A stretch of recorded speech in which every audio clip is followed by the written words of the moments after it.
we are dealing with African literature in our final semester, in which we have a Dance of the Forest, a play written by Wole Soyinka, in which I am going to deal with summary part, and here I have the conversation between Dimok, Rola, Obaneji, Adenini, Ogun, dead man, dead woman, counselor, and old man, in which we can see that Dimok is a carver in his present life and poet in his past life.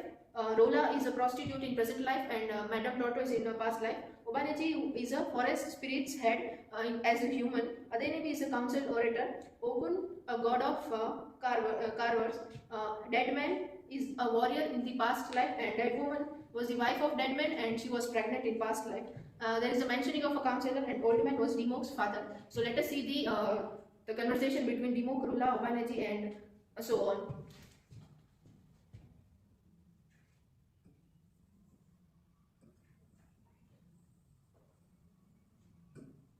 Here we can see that here is the conversation between Rola, Adenemi, and Dimok, in which it says that Rola is being continuously roasted by Adenemi, who was a council orator, who soon joins Dimok for roasting Rola as a Madame Tortoise.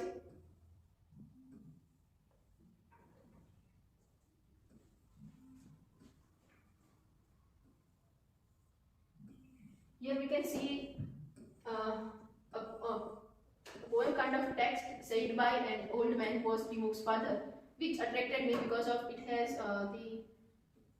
the mentioning of carvers and their history. It says the world knew of Dimok, son and son to carvers, master of wood, sharper of iron, servant of Ogun, slaves, alas, to hide and to the tapered end of the silk cotton ring or more. My bonded man wetted the blades, lit the fires to forge Dimok's tools. Strong he was, he whirled the crooked wheel. When Oro puffed himself, Oro was born with a pebble in his throat, and frightened children begging for their tiny hands out to pull it out. Ormole was the cat by night, the cloth that hangs above all the branches. Ormole left in there, nimble like a snake. He had no foot to trip him, and now he sat above my head, carving at the head, while I crouched below him, nibbling hairs of the chest of Araba, king among the trees. So far could I climb one reach higher, and the world was beaten like an egg, and I clasped the tree hulk like a lover. Thrice I said, I'll cut it down, thread it, stride it, mold and master Araba below the knee, shave and scrap him clean on the head. But thrice Oromole slaves servant to issue Oro laughed. Let me anoint the head. Do you, master, trim the lunch of his great bottom? The squirrel who danced on the broken branch must watch whose jaws are open down below. Thrice I said I would behead it where my feet would go no further. Thrice Oromole slave fodder on issue Oro laughed. No one reduces Oro's height while I serve the wind. Watch Oromole ride on Aja's head, and when I sift the dust, master gathered it below. The water pot swept up suddenly, boasted Aja is my horse. Has it got wings, or it is not made of clay? I plucked him down Dimok's head, so no woman's clothes spared. So as we can see, here is the 2-page long poem kind of text written by Dimok. Then the conversation between man's voice, it says, Obaneji, who was that? Voice, Dimok, Obaneji. Do you know that voice? Dimok, my father's. Obaneji quickly then, this way, it came from here. He leads them in the wrong direction. Enter Ogun rapidly. Ogun. Once again he foiled me. Forest father, deeper still you lead my ward into your domain where I cannot follow to stay him. I assumed his father's voice, who follows now, heard upon my heels. I'll not desert him. The crime, if crime it was, lies on my head. My instrument he has, plucking out Oromole, worshipper of Oro, slayer of my disciples. I set his hand to the act I killed. The proud one who would not bow Araba's head when the gifted hands of Dimok, son and son, to carvers would pass his spirit into wood. Good master wood with iron fiber and the fire with forest father, masquerading as a human, bringing them to judgment. I'll not desert my servant. I am no less son to you than other, and if my voice is not heard, my hand must be felt. Here we can see the old man is talking. You are sure it wasn't my son Dimok? Counselor, very sure. I am absolutely certain. Old man, anyway, you say the person was leaving for home. Counselor, it was Adenemi, the god orator. I couldn't mistake him. Old man, never mind. I am only worried because he went into hiding, but I don't think he would wander into the forest. I begged him for I begged him not to.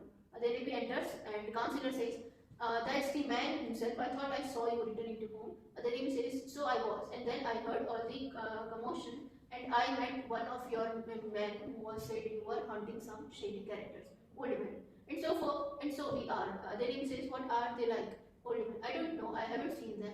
The Nabi. But in the case, old man, look here. I haven't got nets of or cages. So you can see we are not really trying to capture them. If we can drive them away from here, it will be sufficient to the consular. They tell the men to scatter. They are not covering sufficient ground. They must move wider. I can't hear them. I cannot hear them. They must make a lot more noise. The Navy says, won't they get away before you? Old man. My friend, we want them to go before we get there. Wherever there is... you know what? It is...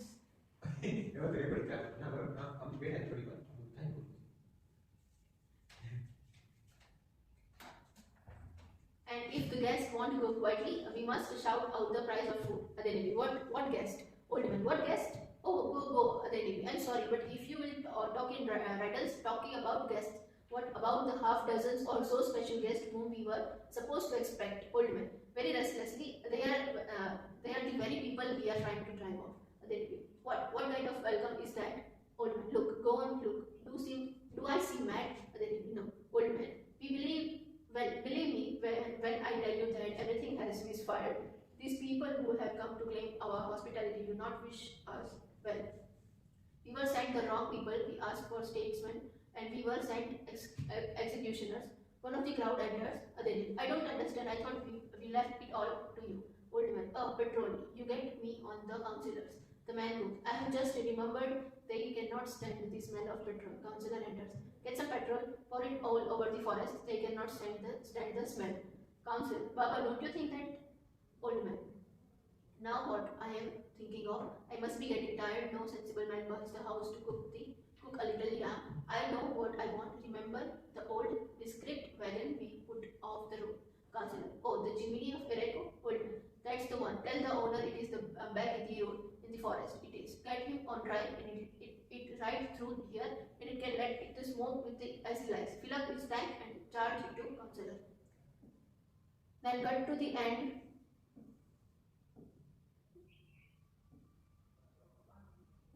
Here we can see the conversation between old man who is Timok's father and another Nabi who talks about the totem carved by Timok. Old man says, yes, my son carved it. Your son? Was that your son? Old man, yes, don't look so surprised. We come from long line of carvers. Oh, well, in relation I said that no, you said I took it up. So here we can see the conversation between old man and Nabi. It is about the history of carvers, and it starts with the Demoks and the Roland's conversation, which ends to the old